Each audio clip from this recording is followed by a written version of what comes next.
E a palavra de Deus fala que Herodes queria matar João Batista. Porque ele toda vez ele chegava e falava essas verdades para ele. E a palavra de Deus fala que Herodes, chegando o dia do seu aniversário, ali estava reunido com ele, eu acho que pessoas de alto escalão também sentadas ali do lado dele. E a Bíblia conta em Mateus, no começo do capítulo 14, que a filha de Herodias, que era a mulher que ele queria se relacionar, que era a mulher do irmão dele, tinha uma filha. E essa filha, ela dançou naquela festa. E todo mundo que estava ali adorou aquela dança daquela mulher. E Herodes falou assim: ei, tudo que você me pedir, qualquer coisa que você me pedir, eu farei para você. Só que Herodes, ele queria matar João Batista, mas ele tinha medo do povo. Porque o povo considerava João Batista um profeta de Deus. Aleluia. E ele não queria fazer aquilo com ele porque ele temia o povo. Aí aquela menina dançou e conquistou todos aqueles rapazes que estavam ali, aqueles moços. E a filha que dançou de Herodias, ela também tinha raiva de João Batista. A moça chega para sua mãe e fala: ei, o que eu peço? Pediu um conselho e ela falou assim: ei, peça a cabeça de João Batista numa bandeja. Irmãos, eu vejo o dia de hoje que a facilidade que a gente tem de levar a palavra de Deus para qualquer pessoa. Aleluia. Sabe? Às vezes, esse risco de morrer, às vezes não pode nem chegar até você. Mas se chegar, graças a Deus, morrer na presença de Deus, adorando a Deus e não negando a Deus, é a melhor coisa que a gente faz. Aleluia. Sabe? E ele morreu decapitado. Morreu degolado, né? Cortado a cabeça. Pelo amor a Deus. E aí fala que ela pede a cabeça. Aí pede para ele a cabeça. E quando a palavra de Deus fala que quando ela chega a Herodes e fala: eu quero a cabeça de João Batista. E a Bíblia fala que ele se entristece, porque ele era considerado profeta durante a população. Mas como ele não queria que a reputação dele fosse desmanchada por não atender o pedido que ele falou que ia atender, qualquer um, ele foi lá e mandou fazer aquilo. E a palavra de Deus fala que quando os seus discípulos foram lá e pegaram o seu corpo de João Batista, para sepultar. E a Bíblia fala que mais um pouco adiante fala sobre a multiplicação dos pães e dos peixes. E logo aqui no finalzinho, quando João Batista morre, os discípulos dele, que João também tinha os discípulos, foram falar para Jesus. Só que eu creio que Jesus já sabia o que havia acontecido. E a Bíblia nos conta que Jesus ele pega um barco e vai por dentro, ao redor ali do mar, do lago ali, na Galileia. E quando ele vai ali naquele lago, diz que aquela multidão daquele povoado, daqueles arredores, daquele lugar, viram que era Jesus e seguiram em terra. E Jesus queria um lugar deserto para poder estar sozinho. Você imagina, até Jesus sentiu a perda daquele amigo. Sabe? O que vem na minha mente, que Jesus, ele não foi, voltou para poder colocar a cabeça dele ou voltar a vida dele de novo. Jesus poderia fazer isso, poderia. Ele poderia ressuscitar aquele homem. Mas o que eu vejo na palavra de Deus, que cada um de nós temos uma missão. Amém, Deus. E a palavra de Deus fala que a missão daquele homem foi cumprida. Aleluia. A missão foi revelar a vinda do Messias, a vinda do Filho de Deus.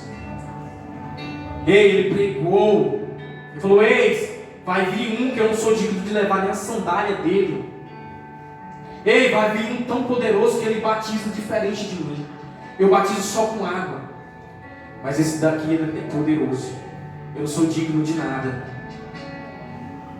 Muitas vezes a gente A gente é tão, vamos falar assim, muitas horas tão miseráveis, que a gente às vezes quer se ensoberbecer com tanta coisa. E às vezes Deus ele quer que a gente suba em missão, quer que a gente seja humildes. Ei, quer que nada venha te atrapalhar de adorar a Deus. Amém. Não que você venha ser um telespectador que venha só assistir aqui na casa do Senhor, mas que você venha se entregar por inteiro onde você está. Ei, não importa que você esteja sentado aí onde você está. Deus ele quer a sinceridade do teu coração. Amém. Deus ele quer que a missão da tua vida seja cumprida. E Jesus ele não voltou para lá, ele não voltou lá e ressuscitou aquele homem, porque aquele homem já estava no lugar bom, porque a missão dele já estava cumprida, porque ele poderia curar aquele homem se ele quisesse, sim. Ele é dono de tudo, ele é dono de todos. E a palavra de Deus fala também que Maria e Marta chegaram, mas não é aqui não, esse capítulo não, viu? Chegaram aí e falou assim: Senhor, se o Senhor estivesse aqui, você curaria ele, mas ele já está morto. Porque que Jesus chegou para ele e falou assim: ei, mas eu não vim para curar ele, eu vim para ressuscitar. Aleluia, Deus. Eu vim para manifestar o poder que há em mim. Ei, eu sabia que ele estava já enfermo e aconteceu isso, mas eu vim para ressuscitar aquele homem. Aleluia. E a palavra de Deus fala que quando Jesus soube disso, ele pega o barco e vai pelo mar sozinho. Ei, a Bíblia fala que quando ele desce, a multidão já está lá. Aquela multidão, muita gente. E a Bíblia fala que mesmo ele entristecido, por mais que ele sabe aonde ele estaria, do que ele tinha feito, sobre a salvação dele, mas é muito quando a gente perde o ente querido. O nosso chão desmorona. Principalmente quando for mais íntimo ainda. João era muito íntimo. Ei, imagine uma pessoa íntima com a família. Ei, muitas vezes você desaba. Mas o que Jesus fez? Jesus, ele prosseguiu. Aleluia. Porque a missão dele não tinha chegado ao fim. A palavra de Deus quando diz que quando vê aquela multidão, Jesus começa a curar os doentes. Amém, Jesus. Todos os doentes que estavam ali, Jesus curou. E Jesus nos mostra que mesmo entristecido, ele não deixou de fazer a obra de Deus. Ele não deixou de curar. Porque ele não podia mais fazer nada, porque já estava feito. E quando ele chega ali, ele cura aquela multidão. E a Bíblia nos conta que já chega uma determinada hora do dia. Eu, discípulo, falei, não despedi a multidão, porque essas pessoas estão até agora aqui sem comer. Eles estão até agora aqui sem se alimentar. E a palavra de Deus fala que os discípulos falam assim: ó, só tem 3 pães, ou 5 pães e 2 peixinhos, 2 peixes. E Jesus pega, coloca num cesto e levanta aos céus e agradece, e é multiplicado aquele alimento e é distribuído a todas aquelas pessoas. A Bíblia conta que foram alimentados 5.000 homens, sem contar as crianças e as mulheres. Aleluia, Deus. Tem uma conta que fala que cerca de 15.000 pessoas, só com 5 pãezinhos e 2 peixes. Muitas vezes o teu celeiro, você olha para o teu celeiro e fala assim: rapaz, eu ia ser feliz se eu tivesse 2.000 reais para gastar lá no Tati para comprar de comida. 1.000 reais. Ei, Deus ele quer que você agradeça até naquelas mínimas coisas. Aleluia. Ei, só tem um tomate, só tem um arroz, você agradece, porque Deus ele vai multiplicar. Amém. Ei, o Senhor ele agradeceu só com 5 pães e 2 peixinhos. Ei, ainda sobraram 12 cestos de pães cheios. Aleluia.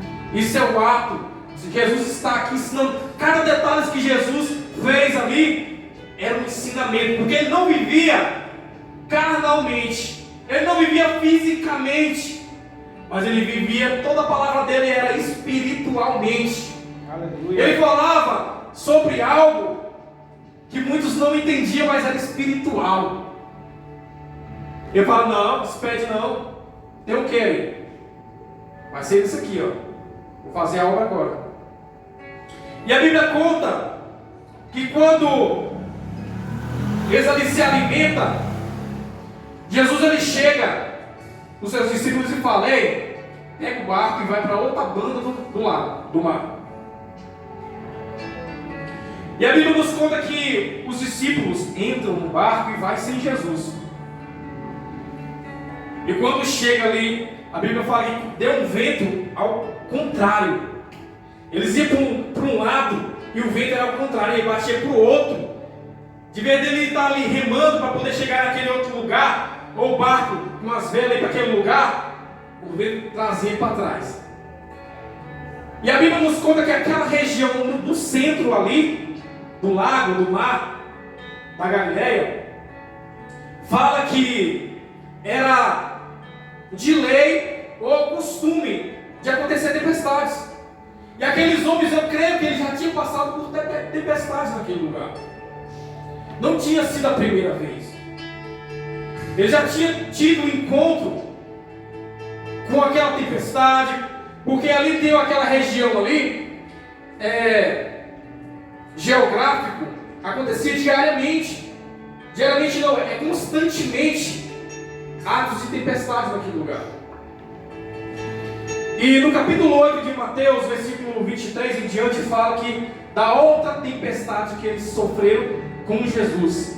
E Jesus estava na polpa do barco. Aleluia. Jesus estava deitado no barco. E as ondas veio, o vento veio forte. Era tão forte que os discípulos que estavam ali teve que acordar o mestre. E o mestre estava dormindo. Que som pesado é esse? Que está acontecendo mil coisas e o Senhor está calminho. Sabe o que o Senhor fala essa noite? Para a depressão, o câncer, o alcoolismo, e a droga, e para aquilo que você acha que não tem solução, a Bíblia fala que na tempestade o Senhor caminhou por cima. Aleluia. Por cima do problema, o Senhor ele caminha, é a base. Ele caminha, não tem dificuldade. O Senhor ele dorme ali no meio do caos. Porque Ele pode mudar em questão de segundo. Ele quer que nós operamos, venha operar a nossa fé que está dentro de nós. Jesus ele quer estar nos dando um ato de agir. Aí ele chega e fala: vento, tudo se acaba. Aí aqueles homens que estão ali falam assim: quem é esse que até o mar lhe obedece? O vento. Ei, eu falo. O vento ele escuta a voz do seu Criador. Aleluia. Qualquer coisa que existe sobre a terra, sobre o universo, foi criada por Ele. Nós fomos feitos à imagem e semelhança de Jesus. Amém. Quando lá em João capítulo 1, que fala sobre lá no princípio, em Gênesis, que fala a nossa imagem conforme a semelhança de Deus, é a imagem como um homem revelada. Aleluias. E ali os discípulos não estavam com Jesus dessa vez. Eles estavam só eles. E a Bíblia nos conta que quando ele estava ali sozinho, quando ele entraram dentro do barco e foram, a Bíblia fala que quando Jesus ele pega, despede a multidão e sobe para o monte, Jesus ele vai orar.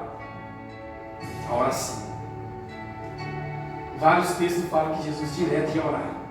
Jesus sendo Deus ia orar. Jesus sendo o próprio Criador ia orar.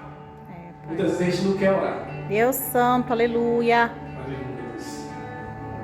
E a Bíblia nos conta que quando ele foi subir para aquele monte ali, em Genezaré, fala que quando ele sobe e vai orar, ali o monte era alto, que ele conseguia ver a cidade, por causa da altura daquele monte. E eu creio que quando o barco com os discípulos ia, ele conseguia ver também, até determinada distância, porque o monte, onde ele estava localizado ali, era bem localizado o monte, que ele conseguiria ver até os arredores de outros lugares. E a Bíblia nos conta que ele não agiu instantaneamente quando os discípulos já estavam no meio da tempestade. A Bíblia fala que ele estava ali orando. Ei, existe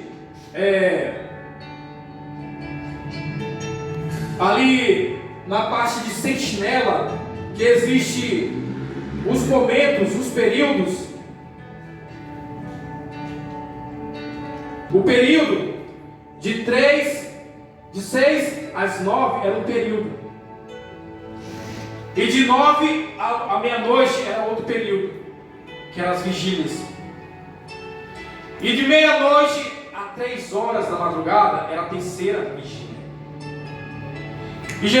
E a palavra de Deus fala, o texto fala, que Jesus aparece lá na quarta vigília. Imagina o tanto de oração que esse homem estava orando.